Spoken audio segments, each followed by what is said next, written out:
गुरु अगर आप अभी भी वाटर गवस्कर के गम में डूबे हो तो अब उससे बाहर आ जाइए, क्योंकि कहानी आगे बढ़ चुकी है और अब स्काई का नंबर आ चुका है, जहां पर भारतीय क्रिकेट टीम में लगातार टेस्ट में हार रही थी।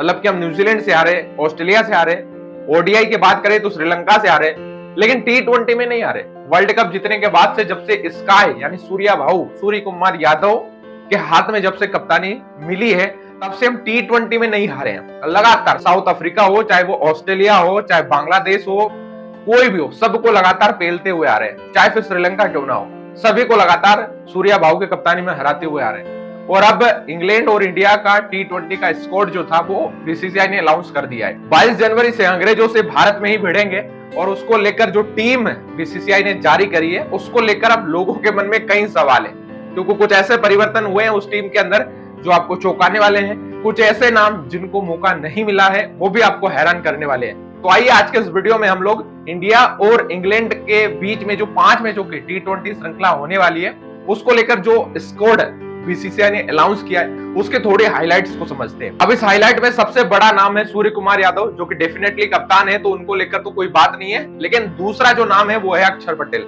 अक्षर पटेल को इसमें वाइस कैप्टन बनाया गया है, जबकि आपके पास हार्दिक पांड्या है। हार्दिक पांड्या जैसा बड़ा नाम आपके पास है, जिसको लेकर कप्तानी की भी दावेदारी की जाती है, बट भाव के हाथ में कप्तानी है। लेकिन वाइस कैप्टन तो आप हार्दिक पांड्या के पास जा सकते थे, लेकिन अक्षर पटेल को भाई साहब यहाँ पर वाइस कैप्टन बनाया गया है, और ये बहुत कमाल की बात है।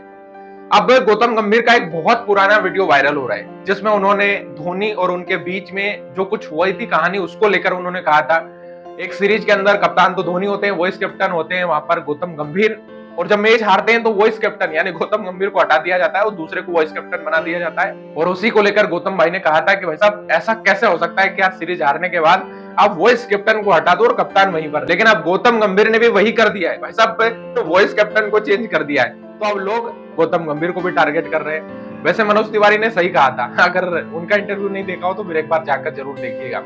दूसरी जो सबसे बड़ी कहानी है वो है कि भाई साहब मोहम्मद शमी की टीम इंडिया में वापसी हो गई है। बल्ले बल्ले भाई साहब चोट से बाहर हो गए, मोहम्मद शमी की वापसी हो गई है। T20 में गुरु अगर कमाल करेंगे तो फिर WTC के दरवाजे भी खुल जाएंगे। फिलहाल WTC के स्क्वाड को लेकर अनाउंस नहीं हुआ है, लेकिन शमी की वापसी पूरे देशवासियों के लिए एक बहुत बड़ी कहानी है, क्योंकि अगर आपको चैंपियन ट्रॉफी गुरु जीतना है तो फिर शमी का होना बहुत जरूरी है, और अगर वो चोट से बाहर आ गए तो एक बहुत बड़ी खुशखबरी है। हालांकि ऑस्ट्रेलिया दौरे पर रोहित शर्मा कुछ और बोल रहे थे तो शमी कुछ और बोल रहे थे।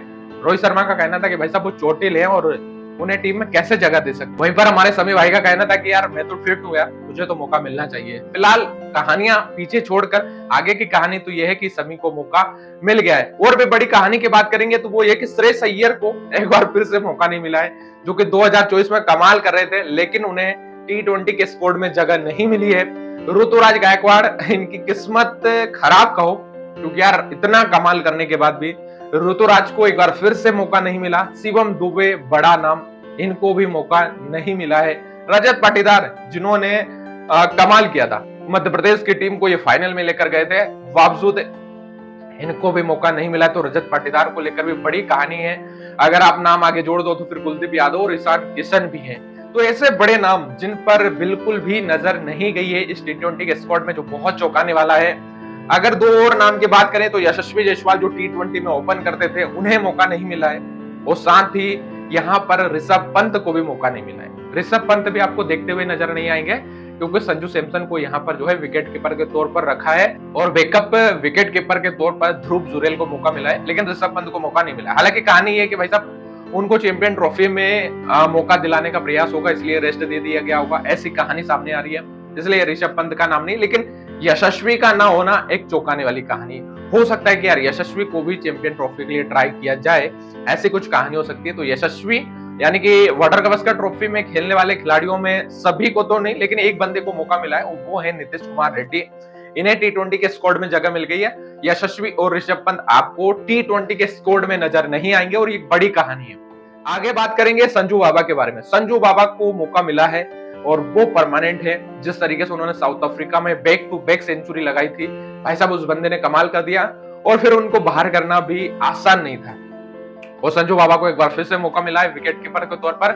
उम्मीद करते हैं कि यार वो यहाँ पर कमाल करें इस मैच में, जो कि सीरीज में कमाल करें, क्योंकि अभिषेक के साथ वही ओपन करने के लिए आएंगे इस सीरीज में। अगर वो कमाल करते हैं तो हो सकता है कि यार चैंपियन ट्रॉफी में भी उन्हें मौका मिल जाए, क्योंकि चैंपियन ट्रॉफी में 3 बड़े नाम आएंगे सामने विकेट कीपर के लिए, Sanju Baba, Rishabh Pant, KL Rahul first choice होगी, क्योंकि ये पहले भी कर चुके हैं 50 ओवर के मैच में। और ऋषभ पंत चोट की वजह से अभी ओडीआई में उतना वापसी नहीं कर पाए, अच्छा प्रदर्शन नहीं है, लेकिन अगर संजू फिट है, अच्छा करते हैं, तो शायद उनके नाम पर भी बीसीसीआई आगे बढ़ सकती है। बट गोतू भाई हैं तो फिर कुछ कह नहीं सकते, क्योंकि कहानियों में ट्विस्ट तो गोते भाई के टाइम आता ही रहता है। इस टी20 के स्क्वाड की अगर बात करें तो सूर्य कुमार यादव कप्तान होंगे, अक्षर पटेल वाइस कैप्टन होंगे, अभिषेक शर्मा होंगे, ओपन करेंगे, संजू सैमसन उनके साथ ओपन करेंगे।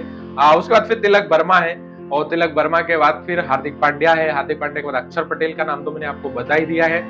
विकेट कीपर के तौर पर संजू है, ध्रुव जुरेल को मौका मिला है, वॉशिंगटन सुंदर को, नीतीश कुमार रेड्डी को, इनको भी यहाँ पर मौका मिला है। तेज गेंदबाजी में आप जाओगे तो शमी है, अर्शदीप सिंह है, तो हर्षित राणा को भी यहाँ पर मौका मिल गया। तो कुछ ऐसे खिलाड़ी जो चौंकाने वाले नाम है, ऐसे खिलाड़ियों को भी इस स्क्वाड में जगह मिली है। और फिलहाल आपको क्या लगता है कौन वो खिलाड़ी होना चाहिए जिनको टी20 के स्क्वाड में जगह मिलनी चाहिए थी, जिनको नहीं मिली है? वैसे फैंस की तरफ से तो भाई साहब ऋतुराज गायकवाड़ को लेकर बहुत आवाज उठाई जा रही है कि भाई साहब ऋतुराज गायकवाड़ को कब मौका दोगे यार, तिलक वर्मा ऑलरेडी अच्छा कर चुके हैं, उसके बाद तो स्काई का नंबर आता है। तो वो जो 3-4 के एयरफेयर में वहां पर ऑलरेडी फिट खिलाड़ी बैठे हुए हैं, अब वहां से कोई वीक होता है और स्ट्रॉन्ग प्रदर्शन अगर आता है ऋतुराज गायकवाड़ का, तो फिर भाई साहब वही कहानी है कि यार उनको मौका मिलेगा।